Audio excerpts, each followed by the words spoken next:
سلام قشنگا، خوبی؟ امروز اومدم بازار بزرگ تهران رو بهتون نشون بدم، بریم که با هم دیگه تماشا کنیم. چند متر پیاده میشیم و میریم به سمت بازار.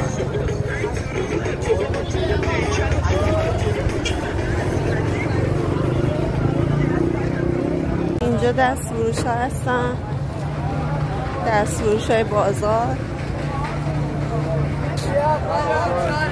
اینم مسجد بازاره. خوشمزه بود. رستوران شرف اسلامی که رستوران خوبیه، همیشه هم صفه.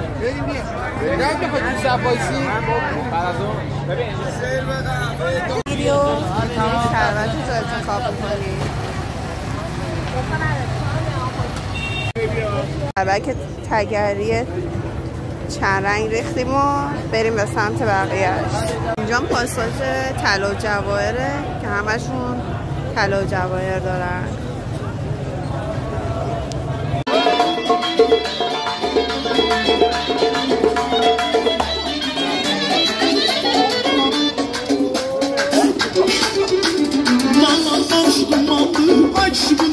بچه ها بغل بازار خلیفه‌ها به فروشگاه هست، شالاشون میده 60 تومن 80 تومن.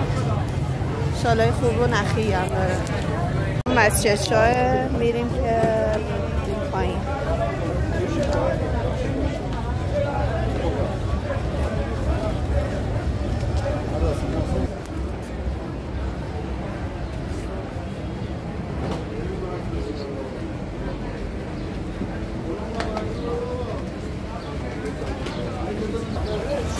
یا اینجا دایی مرسه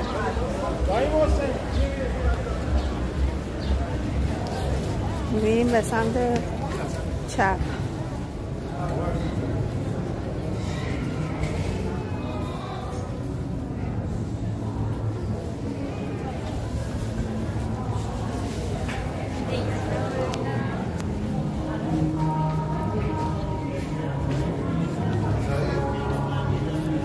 چیز بود شب